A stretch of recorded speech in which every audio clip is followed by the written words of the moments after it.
오늘도 이 기도의 자리로 나오신 여러분의 심령 위에 세상이 줄 수 없는 하나님의 크고 놀라운 평강이 임하시기를 주님의 이름으로 축복합니다. 우리는 지난 시간에 바울이 고린도 교회의 복음을 전할 때 나는 세상의 화려한 말과 지혜의 아름다운 것을 사용하지 않고 오직 십자가에 못 박히신 예수 그리스도만을 전하기로 결정했다라고 하는 그의 고백을 나누었습니다. 고린도는 당대 최고의 상업 도시이자 헬라 철학과 수사학이 발전하던 도시였습니다. 그곳 사람들은 누가 더 유창하게 말을 잘하고 철학적인 지혜를 풀어내는지로 사람을 평가했습니다. 하지만 바울은 그런 세상의 방식에 내가 편승하지 않겠다고 말합니다. 사람의 지혜로 그들을 설득하기보다 오직 십자가의 복음만을 전하기로 작정했노라 라고 말합니다. 왜냐하면 성도들의 믿음이 사람의 지혜가 아닌 오직 하나님의 능력 위에 세워지기를 그가 바랬기 때문입니다. 그런데 여기서 이제 한 가지 의문이 생깁니다. 그러면 기독교는 지혜를 무시하는 종교인가? 복음은 무조건 덮어놓고 믿어야 하는 지성이나 깨달음과는 거리가 먼 맹목적인 믿음을 요구하는 것인가? 결코 그렇지 않다는 것입니다. 오늘 본문에서 바울은 우리가 믿는 이 복음이야말로 세상의 그 어떤 철학이나 학문과도 비교할 수 없는 진정한 지혜의 절정임을 선포합니다. 오늘 말씀을 통해 세상은 결코 알 수 없는 감추인 지혜를 우리에게 깨닫게 하신 이 성령의 은혜를 깊이 묵상하고 누리는 저와 여러분 되기를 소망합니다. 먼저 고린도 교회의 가장 큰 문제 중 하나는 세상의 지혜를 자랑하고 그것으로 서로를 판단하고 분쟁을 일으켰다는 사실입니다. 세상 사람들은 눈에 보이는 이런 화려한 지식, 언변, 성공의 비결, 사람을 조종하는 어떤 처세술 이런 것들을 지혜라고 부릅니다. 그런데 바울은 6절에서 우리에게 이렇게 말씀합니다. 그러나 우리가 온전한 자들 중에서는 지혜를 말하노니 이는 이 세상의 지혜가 아니요 또 이 세상에서 없어질 통치자들의 지혜도 아니요 라고 말합니다. 여러분, 세상의 지혜는 한계가 있습니다. 아무리 대단해 보여도 결국은 전부 없어질 지혜에 불과하다는 거예요. 그래서 그 증거가 무엇이냐면 8절에 보니까 바울이 이렇게 말합니다. 우리 같이 한번 읽겠습니다. 8절 말씀입니다. 시작.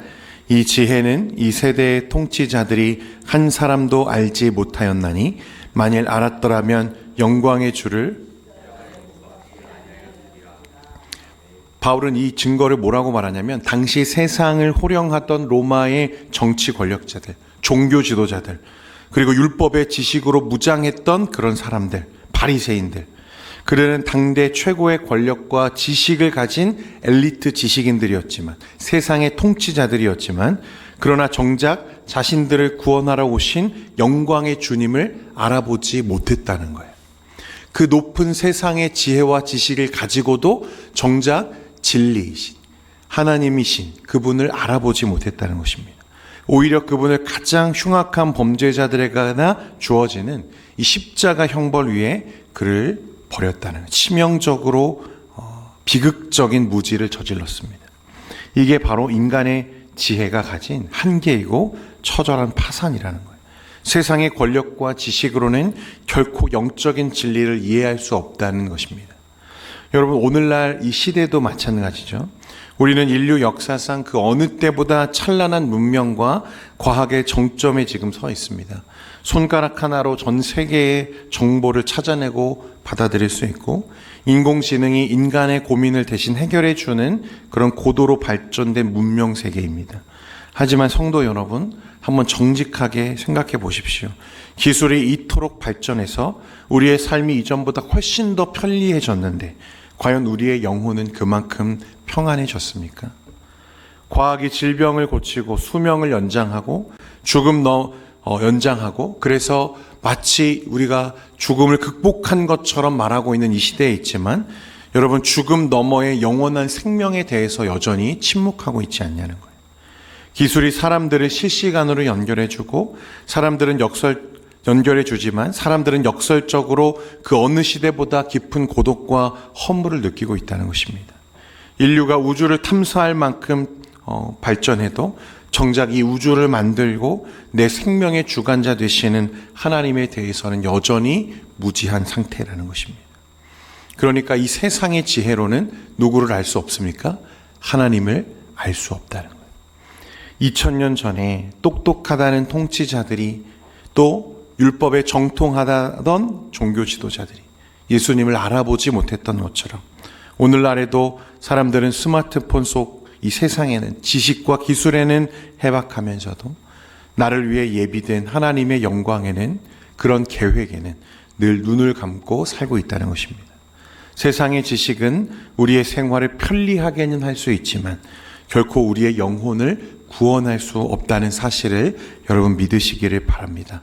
이것이 우리가 이 세상의 지혜가 아닌 오직 하나님의 지혜를 구해야 하는 이유라는 거예요. 그러면 바울이 말하는 진짜 지혜는 무엇인가? 7절에 보니까요. 오직 은밀한 가운데 있는 하나님의 지혜를 말하는 것으로서 곧 감추어졌던 것인데 하나님이 우리의 영광을 위하여 만세 전에 미리 정하신 것이라고 말씀합니다. 이 지혜는 바로 예수 그리스도의 십자가 복음을 말하는 거예요. 하나님께서는 타락한 인류를 구원하시기 위해 당신의 독생자를 십자가에 내어주시는 놀라운 계획을 세우셨습니다. 여러분, 왜 십자가가 하나님의 지혜의 절정입니까? 그것은 십자가야말로 하나님의 완전한 공의와 완벽한 사랑을 동시에 만족시키는 유일한 길이요 방법이었기 때문에 그렇습니다. 거룩하신 하나님은 죄를 결코 그냥 지나치실 수 없는 공의로우신 분이시죠. 죄의 삭은 사망이기 때문에 누군가는 반드시 그 죄의 대가를 치러야만 하나님의 의의 기준을 충족할 수 있는 것입니다. 하지만 동시에 하나님은 우리를 사랑하시는 분이시기 때문에 우리를 영원한 형벌 속에 죽게 두시기를 원치 않으셨다는 거예요.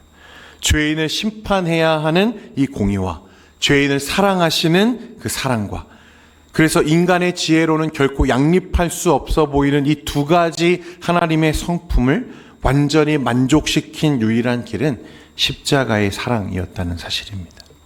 하나님은 당신의 아들에게 우리의 모든 죄를 쏟아 부으심으로 공의의 심판을 완성하셨고 동시에 그 아들을 제물로 내어주심으로 우리를 향한 사랑을 확증하셨습니다. 여러분, 만약 다른 길, 다른 방법이 단 하나라도 있었더라면 하나님은 결단코 예수님을 이 세상에 보내지 않으셨을 겁니다. 이 문제를 해결할 유일한 답은 오직 예수님 한 분뿐이셨다는 거예요. 그래서 십자가는 세상이 흉내낼 수 없는 하나님의 가장 깊은 지혜인 줄 믿으시기를 바랍니다. 요한복음 14장 6절에 예수께서 이르시되 내가 곧 길이요 진리요 생명이니 나로 말미암지 않고는 아버지께로 올 자가 없느니라 라고 말씀합니다.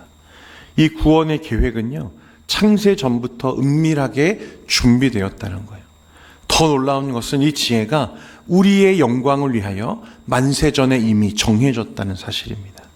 사랑하는 성도 여러분, 우주 만물을 창조하시기 전부터 하나님은 저와 여러분을 구원하시고 우리에게 영원한 생명과 영광을 주시기 위한 이런 완벽한 계획을 가지고 계셨다는 이 사실을 여러분 믿으십니까? 십자가는 그래서 실패나 우연이 아니라 우리를 향한 하나님의 완벽한 지혜요 사랑의 절정이라는 사실을 깨달을 수 있기를 바랍니다.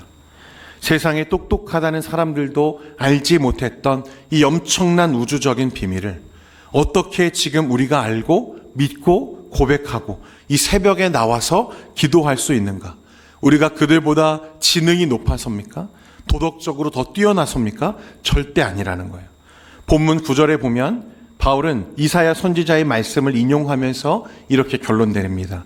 우리 9절 같이 한번 읽겠습니다. 9절입니다. 시작. 기록된 바 하나님이 자기를 사랑하는 자들을 위하여 예비하신 모든 것은 눈으로 보지 못하고 귀로 듣지 못하고 사람의 마음으로 생각하지도 못하였다 함과 같으니라. 아멘. 인간의 오감, 눈이나 귀나 그런 인간의 이성, 마음으로는 결코 하나님의 구원 계획을 도출해낼 수 없다는 거예요. 아무리 책을 많이 읽고 연구해도 십자가의 은혜는 스스로 깨달을 수 있는 영역이 아닙니다. 이 지혜는 오직 누구의 도우심으로, 성령의 도우심으로만 깨닫게 되는 줄 믿으시기를 바랍니다. 내 논리와 내 지각이 아니라 내 안에 내주하시는 성령께서 우리의 영적인 눈을 열어주셨기 때문에 이 십자가가 유대인에게는 거리끼는 것이요 이방인에게는 미련한 것이라고 했는데, 그것을 수치가 아니라 영광이라는 사실을 깨닫게 하신 분은 성령님이시라는 거예요. 그러니 여러분, 믿음도 은혜요 선물이라는 것입니다. 여러분, 저와 여러분이 이 십자가 은혜를 깨닫고 고백하고 그 예수를 나의 구주로 고백하는 이 모든 것이 하나님의 은혜요 완전한 사랑의 결과라는 것을 깨달을 수 있기를 바랍니다. 말씀을 맺겠습니다. 세상의 지혜는 우리에게 잠시 기쁨과 평안을 가져다 줄지 모릅니다. 그러나 그 모든 것은 일시적인 것입니다. 결국은 십자가 앞에서 없어질 지혜에 불과하다는 거예요. 세상의 화려한 언변은 사람의 시선을 잠깐 끌을 수는 있지만 영혼을 구원하고 생명을 살리는 능력은 그 안에 없습니다. 우리는 세상 사람들이 도저히 알 수도 흉내낼 수도 없는 영원한 생명과 영광으로 인도하는 최고의 지혜를 소유한 사람들인 줄 믿습니다. 성령님께서 값없이 이 감추인 지혜를 우리에게 선물로 주신 거예요. 그러므로 오늘 하루를 살아가실 때 내게 부족한 이 세상의 지혜나 재물 혹은 사람의 인정 때문에 위축되지 마시기 바랍니다. 하나님이 우리를 얼마나 사랑하셨는지, 우리를 위해 만세 전부터 어떤 영광스러운 계획을 예비하셨는지를 기억하시는 여러분 되시기를 바랍니다. 하나님께서 우리에게 허락하신 이 십자가의 복음을 가장 귀한 선물로 여기고 오늘도 성령 안에서 감사와 감격으로 내가 예수 믿고 있다는 사실 때문에 감사하며 기뻐하는 여러분들 되시기를 주님의 이름으로 축원드립니다.